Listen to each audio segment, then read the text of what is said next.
Olá, pessoal! Eu sou a professora Ana Paula e, em parceria com as professoras Gabriela e Joainês, trabalharei hoje com vocês na nossa aula de redação, o gênero textual carta.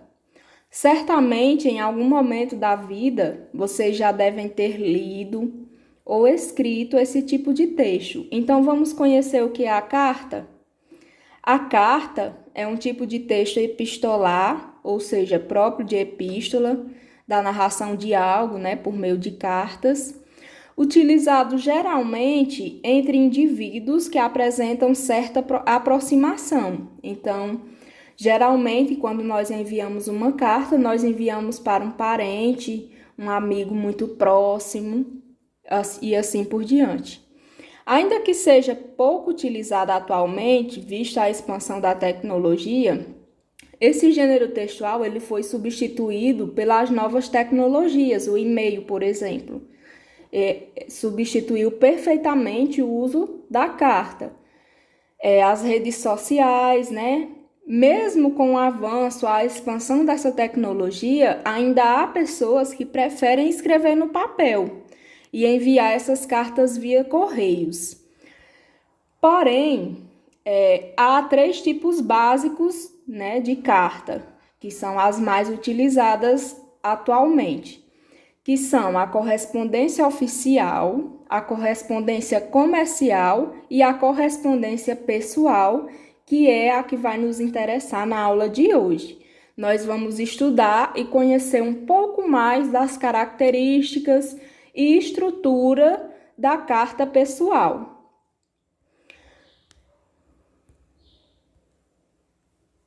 Bom, a carta pessoal, ela não tem um modelo padrão a ser seguido. Nós sabemos que tem toda uma estrutura, porém não existe um modelo padrão a ser seguido. Nelas, o texto reflete as intenções do remetente ao destinatário. Primeiramente, o remetente é a pessoa que escreve a carta e o destinatário é para quem eu escrevo a minha carta. Ainda assim, a coerência textual é recomendável como forma de clareza à mensagem enviada. Quando enviadas pelo correio físico em papel, esse tipo de carta exibe no topo a data em que foi escrita, uma saudação inicial e o selo da empresa e a data do despacho, no caso dos correios. Assim, quando enviamos pelo correio, o nome do destinatário e as informações de endereço, CEP, cidade, estado, aparecem na frente do envelope. Então, para que eu possa enviar uma carta, eu vou ter que ter um emissor, que nesse caso é o remetente, no caso a pessoa que escrevo, e um receptor, que é um destinatário, a pessoa para quem eu escrevo, a pessoa que vai receber.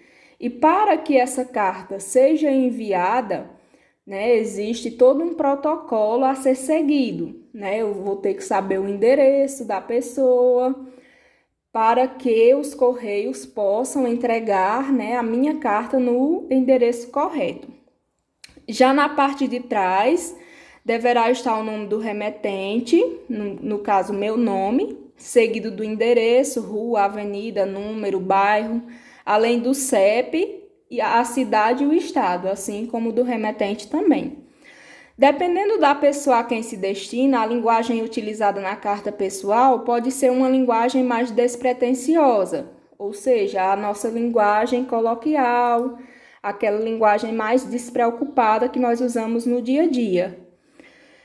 E só que muitas vezes, nós temos a necessidade de escrever esse gênero textual para uma pessoa que não seja muito próxima. Por exemplo, se eu preciso enviar uma carta ao diretor da minha escola, eu vou, ter que excluir, essas impessoalidades, essas informalidades e vou ter que incluir nela, expressões mais formais, frases mais cordiais, atenciosamente, cumprimentos, além de seguir todas as normas gramaticais da língua, porque se trata de uma autoridade. Agora nós vamos conhecer as características, né, dessa carta pessoal, desse gênero que nós estamos vendo.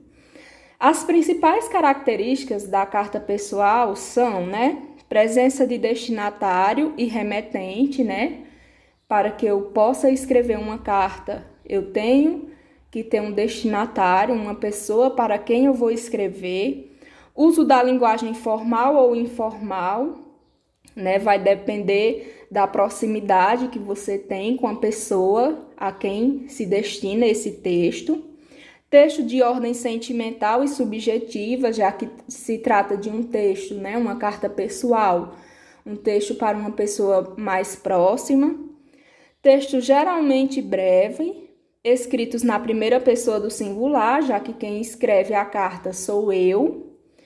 Tema livre, seja de fatos do cotidiano ou acontecimentos. E a estrutura, né, desse gênero textual.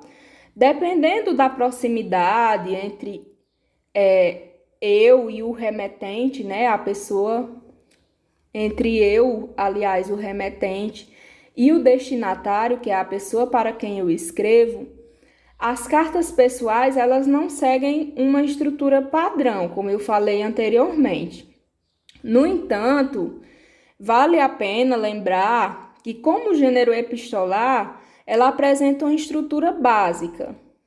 Ela não segue um padrão de escrita, mas ela tem uma estrutura básica a ser seguida, que é essa daqui.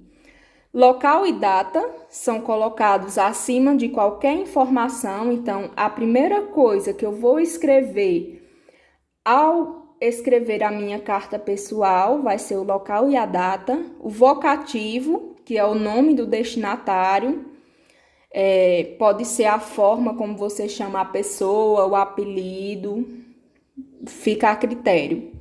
O corpo do texto, né, que é onde eu vou desenvolver as informações, o assunto da minha carta. A despedida, né, que é uma saudação, né, pode ser beijos, abraços, atenciosamente, depende do seu nível de proximidade com a pessoa, e a sua assinatura, né? Então, toda carta ela deve seguir essa estrutura padrão. Aqui eu trouxe um exemplo para que a gente possa, né, nos aprofundar um pouco mais no gênero textual. Então, nós temos aí um exemplo de uma carta. São Paulo, 12 de janeiro de 2015. Amiga querida, estive pensando muito em você esses dias e resolvi lhe mandar uma carta para falar sobre o ocorrido naquela noite. Antes de mais nada, quero ressaltar que a Ana estava de olho no Adriano desde o início da festa, e já sabemos que antes disso. Como você não estava presente, ele aproveitou o momento para chegar nela. Todo mundo viu eles ficando e isso foi uma surpresa para todos. Quero que saiba que quando precisar conversar, conte comigo. Estarei aqui sempre que precisar. Podemos combinar um cafezinho esses dias. O que acha? Tenho muitas saudades de nossas conversas, Bia. Te adoro demais. Beijos grandes e enormes abraços. Espero ansiosa sua resposta, Carol. PS. Até quando fica na cidade? O Davi está agora na praia, mas chega dia 15. Uhul! Uma curiosidade sobre o gênero textual é que, né, essa sigla PS que nós acabamos de ver e que não está na estrutura que nós conhecemos, ela vai apresentar, né, algo que o locutor, né, deseja acrescentar à carta e não foi colocado no corpo do texto, né? Então, esse PS vem de pós-scriptum, né, do latim. Então, é aquilo que você queria acrescentar à carta e não foi possível colocar, né, no corpo do texto. Você lembrou depois e quis acrescentar. Então, é mais um elemento que pode também ser utilizado nesse gênero textual. Então, pessoal, é isso. Eu espero que vocês tenham entendido. Se for necessário, assista mais uma vez e qualquer dúvida, nos chame no PV. Até a próxima!